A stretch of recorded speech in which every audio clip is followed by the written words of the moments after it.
Praise the Lord. எல்லாரும் எப்படி இருக்கீங்க? நல்லா இருக்கீங்களா? எல்லாரும் நல்லா இருப்பீங்கன்னு சொல்லி ஆண்டவருக்குள்ள விசுவாசிக்கிறேன். இன்றைய காலை வேளையில் எல்லாருக்கும் என் அன்பின் வாழ்த்துக்கள். குறிப்பாக பிறந்த நாள், திருமண நாள் காணுகிற ஒவ்வொருவருக்கும் என் அன்பின் வாழ்த்துக்கள். இன்னைக்கு சிந்தித்து தியானிப்பதற்காக எடுத்து கொள்ளப்பட்ட வேத வார்த்தை, எதை குறித்தும் கலங்காதே, உன் காரியம் வாய்க்க போகிறது. பிரியமானவர்களே, நீங்கள் எதை குறித்தும் கலங்காதீங்க. உங்கள் காரியம் கண்டிப்பாக வாய்க்க போகிறது. நீங்கள் ஆண்டவர் சமூகத்தில் நெடு நாட்களாக ப்ரேயர் பண்ணுறதை பார்த்து உங்கள் கூட இருக்கிறவங்களே உங்களை கேலியும் கிண்டலும் பண்ணியிருக்கலாம். பாரு, ஓடி ஓடி போய் ப்ரேயர் பண்ணுறானே, இல்லைனா ப்ரேயர் பண்ணுறாளே, இவளுக்கு என்ன வாய்க்கும்? இவளுக்கெல்லாம் ஏதாவது நடக்குமா? இவெல்லாம் ஆசீர்வாதத்துக்கு உரியவளா? என்ன பண்ணினாலும் இவங்க வாழ்க்கையில் எதுவுமே நடக்காது அப்படின்னு சொல்லி உங்களை நோஸ் கட் பண்ணி வச்சுருப்பாங்க. உங்கள் மனசை காயப்படுத்தியிருப்பாங்க. அவங்க கண் காணும்படி ஆண்டவர் உங்கள் காரியத்தை வாய்க்க பண்ண போகிறாரு. இப்போ நம்ம பைபிளில் சங்கீதம் 118:25 அதிகாரத்தை எடுத்து நம்ம படிக்கும்போது, கர்த்தாவே ரட்சியும், கர்த்தாவே காரியத்தை வாய்க்க பண்ணும். பாருங்க, கர்த்தாவே ரட்சியும், கர்த்தாவே காரியத்தை வாய்க்க பண்ணும். உங்கள் வாழ்க்கையில் நீங்கள் எதிர்பார்த்த காரியத்தை ஆண்டவராகி இயேசு கிறிஸ்து இன்றைய நாளில் வாய்க்க பண்ண போகிறாரு. இதெல்லாம் இவன் லைஃப்பில் நடக்காது, இதெல்லாம் இவன் லைஃப்பில் நடக்காது, இதெல்லாம் எங்கே இவளுக்கெல்லாம் வாய்க்கும், இவெல்லாம் முன்னேறியே கிடமாண்டா, இவளுக்கு எதுவுமே அவளுக்கு நன்மை நடக்காது அப்படின்னு சொல்லி உங்களை ஏளனம் பண்ணி, உங்களை மட்டப்படுத்தி, இன்னும் உன் வாழ்க்கையில் நடக்காது, நீ இன்னும் கஷ்டம்தான் படுவ அப்படின்னு சொல்லி பேசி பேசி உங்கள் மனசை காயப்படுத்தினா மக்கள் கண் காணும்படி உங்கள் காரியத்தை ஆண்டவர் வாய்க்க பண்ண போகிறாரு. கலங்காதீங்க. எத்தனையோ காரியங்களுக்காக நம்ம ப்ரேயர் பண்ணிவிட்டு அது கிடைக்கலங்கும் போது நம்மளை அறியாமையே சோர்வு வந்துடும். அந்த சோர்வில் நம்மளே சில டைம் என்ன பண்ணிடுவோன்னா, நம்ம வாழ்க்கையில் இதெல்லாம் நடக்காது அப்படின்னு சொல்லி நம்மளுக்குள்ளே அந்த சோர்வோட நம்ம ஒரு சின்ன முறுமுறுப்பு ஆண்டவரை பார்த்து முறுமுறுத்துருவோம். இப்படி சோர்வோடு இருக்கிற உங்களுக்கு தான் ஆண்டவர் சொல்கிற வார்த்தை, உன் காரியத்தை நான் வாய்க்க பண்ணுவேன், கலங்காத அப்படின்னு சொல்லி ஆண்டவர் உங்களை பார்த்து தான் சொல்கிறாரு.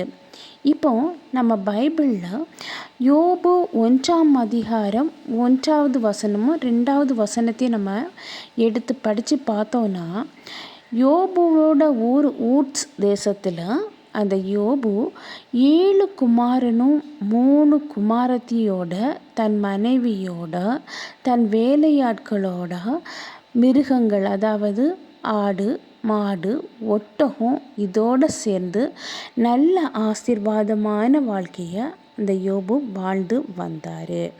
இப்போ அந்த யோபு ஆசீர்வாதத்தில் பெறுகிறதுனால இவர் ஒரு கிழக்கத்திய புத்திரன் அப்படின்னு சொல்கிற அளவுக்கு ஆசீர்வதிக்கப்பட்டிருந்தார் இந்த யோபு. அதுக்கு முன்னாடி யோபுவோட தேவன் ஆண்டவராகிய இயேசு கிறிஸ்து எப்படிப்பட்டவர் அப்படின்னு சொல்லி நம்ம பார்க்கும்போது, வேலி அடைத்து பாதுகாக்கிறவர், ரட்சிப்பு கொடுக்கிற தேவன், காண்கிற தேவன். இப்போ யோபுவையும் ஆண்டவர் வேலி அடைத்து பாதுகாக்கிறாரு. இப்போ அதே யோபு 1:10 நம்ம படிக்கும்போது, சாத்தான் ஆண்டவற்றை என்ன சொல்கிறான் அப்படின்னா, நீர் ஆசீர்வதிக்கிறீரு யோபுவை, அவன் என்னென்ன தொழில் செய்தாலும் அது பல மடங்கு ஆசீர்வாதமாக வந்து அமையுது அப்படின்னு சொல்லி, இதே சாத்தான் யோபுவோட சரித்திரத்தை நம்ம படிக்கும்போது ஆண்டவர்கிட்ட வந்து சொல்கிறார். இப்போ அந்த சாத்தானுக்கு ஆண்டவர் யோபுவை என்ன சோதனைக்கு உட்படுத்த ஆண்டவர் சாத்தானின் கையில் இந்த யோபுவை ஒப்படைக்கிறாரு. நீ வந்து எதனாலும் பண்ணிக்கோ, ஆனால் அவனுடைய உயிரை மட்டும் ஒன்றும் பண்ணிடாத அப்படின்னு சொல்லி யோபுவை ஆண்டவர் சொல்கிறாரு, யோபு எனக்கு பிரியமானவன், என்னை விசுவாசிக்கிறவன் அப்படின்னு சொல்லியெல்லாம் சொல்கிறாரு. ஆனால் இந்த சாத்தான் யோபுவை சோதிக்க ஆயத்தமாகிறாரு. இந்த சாத்தான் யோபுவோட வாழ்க்கையில் வந்த உடனே யோபுவோட ஆசீர்வாதங்கள் அனைத்தும் பறி போகுது. ஆண்டவர் இந்த யோபுவை வேலி அடைக்கும்போது ஆசீர்வாதமாக பெருகிட்டு இருந்த அவனுடைய வாழ்க்கை சாத்தான் கையில் சோதிக்கப்பட்ட உடனே அந்த ஆசீர்வாதங்கள் அனைத்தும் பறி போனது. அது மட்டும் இல்லாமல் தன்னுடைய குழந்தைகளையும் அவன் இழக்க நேரிடுது. இப்போ அந்த யோபுவை பார்க்கும்போது ஆண்டவர் ஆசீர்வாதத்தின் தேவனாக இருக்கிறாரு, அதே போல் வேலி அடைக்கிற தேவனாகவும் இருக்கிறாரு. ஒரு ஆண்டவருடைய பிள்ளை ஆண்டவரை உண்மையாக விசுவாசிக்கும் போது ஆண்டவர் அந்த பிள்ளைங்களை வேலி அடைச்சி பாதுகாக்கிறாங்க. அப்போ ஆண்டவர் பாவத்தில் இருந்து அந்த பிள்ளை மனம் திரும்பும்போது ஆண்டவர் முற்றிலுமாக அந்த பிள்ளை எந்த ஒரு கஷ்டத்துலையும் மாட்டக்கூடாதுங்கிறதுக்காக அந்த பிள்ளையை சுற்றிலும் ஒரு அக்கினியை போடுறாரு, வேலி அடைக்கிறாரு, பாதுகாக்கிறாரு. இதுதான் மற்றவங்களுக்கும் ஆண்டவருடைய பிள்ளைகளுக்கும் உள்ள வேறுபாடு. அதை பார்க்க முடியாது. ஆனால் பிள்ளைகளுக்கு விரோதமாக சாத்தான் வரும்போது இந்த ஆவியானவர் கொடியேற்றுவார். இது என்னுடைய பிள்ளை, இதை தொடதுக்கு உனக்கு எந்த ஒரு அதிகாரமும் இல்லை அப்படின்னு சொல்லி சாத்தானோடு போராடுவார் நம்ம ஏசப்பா. அப்போ யோபுவோட வாழ்க்கையில் ஏன் சாத்தானுக்கு அவர் இடம் கொடுத்தாரு அப்படின்னா, யோபுவோட விசுவாசத்தை அறிஞ்சிக்க. அப்போது சாத்தான் வந்து போராடி அத்தனை ஆசீர்வாதங்களையும் எடுத்துட்டு லாஸ்டில் யோபுவோட சரீரத்தில் கை வைக்கிறான். யோபுவோட சரீரம் முழுவதும் பருக்களாக நிரம்பி இருக்கு. அப்போது அவ்வளவு ஆசீர்வாதத்தை இழந்து உடம்புல பருக்கள் வேதனையோட யோபுன்னு சொல்கிற அளவுக்கு வர அவர் பார்த்தா தெரியாத அளவு அந்த பருக்கள் உடம்பு ஃபுல்லாக ஃபார்ம் ஆகியிருக்கு. அப்பமும் இந்த யோபு ஆண்டவரை மறுதளிக்கலை. தன்னுடைய பிள்ளைகளை இழந்த பிறகும் அந்த யோபு ஆண்டவரை மறுதளிக்கலை. தன்னுடைய அத்தனை ஆசீர்வாதத்தை இழந்த பிறகு வர இந்த யோபு ஆண்டவரை மறுதளிக்கலை. கர்த்தர் தந்தார், கர்த்தர் எடுத்தார் அப்படிங்கிற ஒரே ஒரு வார்த்தையை தான் பழையபடியும் இந்த யோபு அவர் வந்து ஆண்டவரை மகிமைப்படுத்திட்டு இருந்தார். அவரை முறுமுறுக்கலை.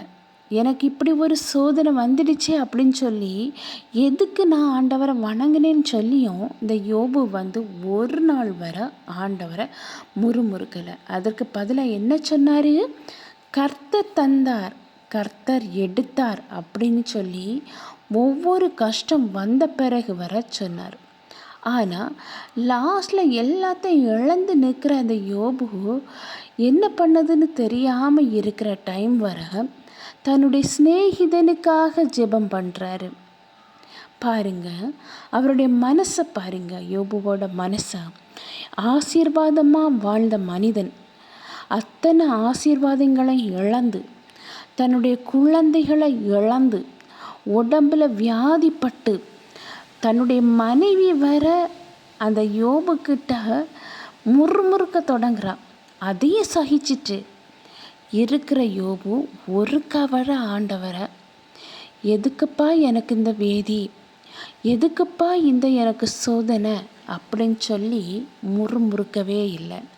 மாறாக கர்த்தர் தந்தார் கர்த்தர் எடுத்தார்னு சொன்னாரே தவிர ஆண்டவரை ஒரு தடவை வர அவர் விட்டு கொடுத்து பேசவே இல்லை. அப்போது அந்த யோபுவோட விசுவாசம் எவ்வளவு இருக்குன்னு பாருங்கள். யோபு ஆண்டவர் மீது எவ்வளோ அன்பு வச்சுருக்கான் அப்படின்னு சொல்லி பாருங்கள். நம்ம அன்பு எப்படி இருக்குது? நம்மளுக்கு வாழ்க்கையில் ஒரு ஆசீர்வாதம் கிடைக்கல, நம்ம விரும்பின காரியங்கள் நடக்கலை அப்படின்ன உடனே நம்ம என்ன ப்ரேயர் பண்ணி எதுக்கு அப்படிங்கிற வார்த்தைகள் நம்ம வாழ்க்கையில் வருது, வாயில் வருது. அப்போ இது அவிசுவாசம் தானே. நம்ம விசுவாசத்தில் முன்னேறி வரணும்னு தான் ஆண்டவர் விரும்புகிறாரே.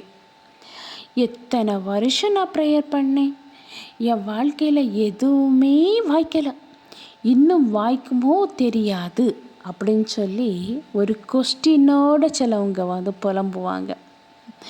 இப்படி கொஸ்டினோடு அவங்க அவ்விசுவாசத்தோடு இருக்கும்போது அந்த காரியங்கள் வாய்க்காது. கர்த்தர் கண்டிப்பாக என் வாழ்க்கையை ஆசீர்வதிப்பார்.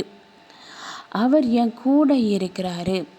எனக்கு எத்தனை பாடுகள் வந்தாலும் எத்தனை வேதனைகள் வந்தாலும் நான் கலங்க மாட்டேன், எதை குறித்தும் நான் கவலைப்பட மாட்டேன். ஏன்னா என் காரியத்தெல்லாம் வாய்க்க பண்ண போகிற தேவன் கர்த்தாதி கர்த்தர் என் கூட இருக்கிறாரு, எந்த ஒரு கஷ்டமும் என்னை மேற்கொள்ளாது அப்படின்னு சொல்லி நம்ம விசுவாசத்தோடு இருக்கும்போது நம்ம ஜெபங்கள் ஆண்டவர் சமூகத்தில் கேட்கப்படுது, அதுக்குள்ளே பதிலும் கடந்து வருது.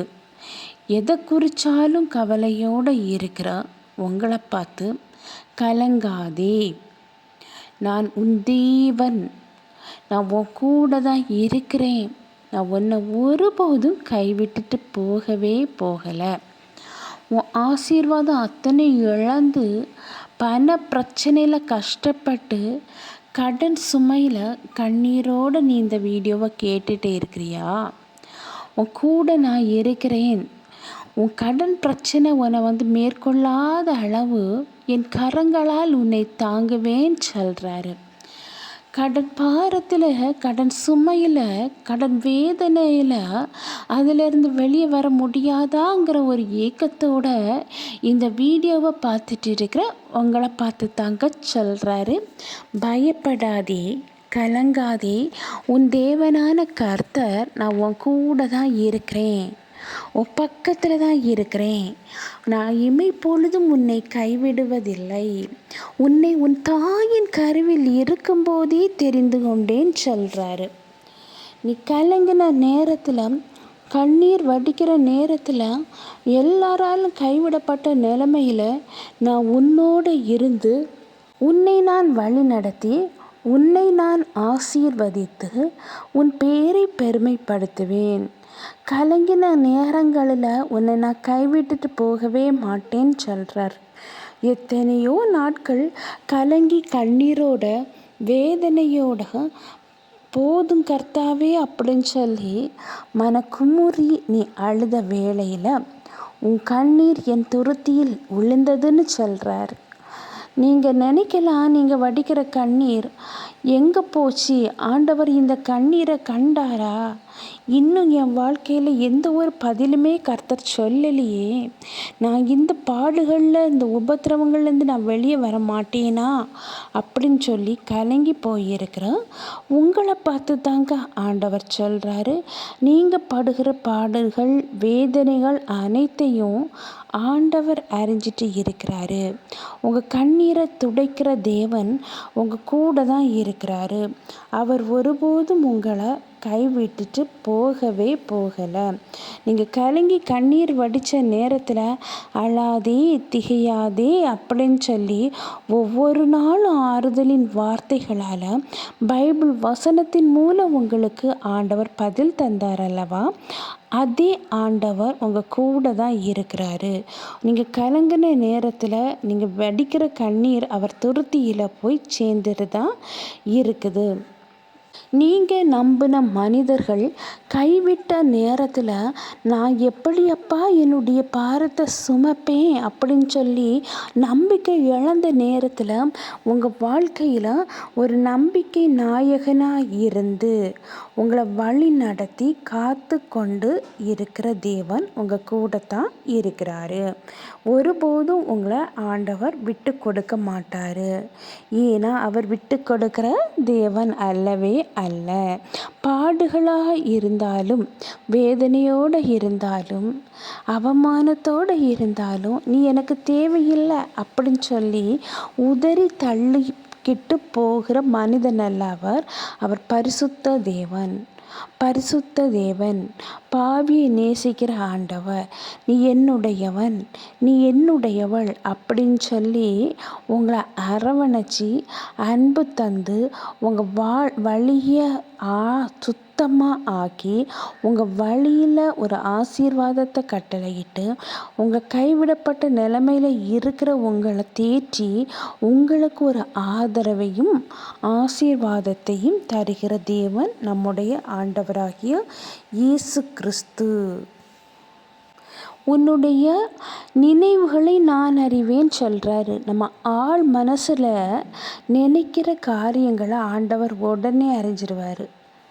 பாருங்க, தாயின் கருவில் இருக்கும்போதே உன்னை தெரிந்து கொண்டேன்னு சொன்ன ஆண்டவர் ஒரு தாய்க்கு கருவில் உருவாகிறதுக்கு முன்னாடியே முன்குறித்த ஆண்டவர் நம்ம எழுந்திருத்தலையும் உட்காருதலையும் அறிந்திருத்த ஆண்டவர். பாருங்க, நம்ம எழும்புறதுக்கு முன்னாடியே இந்த இடத்துலேருந்து இவன் எழும்புவான் அப்படின்னு சொல்லி அவர் அறிஞ்சிருக்கிறாரு.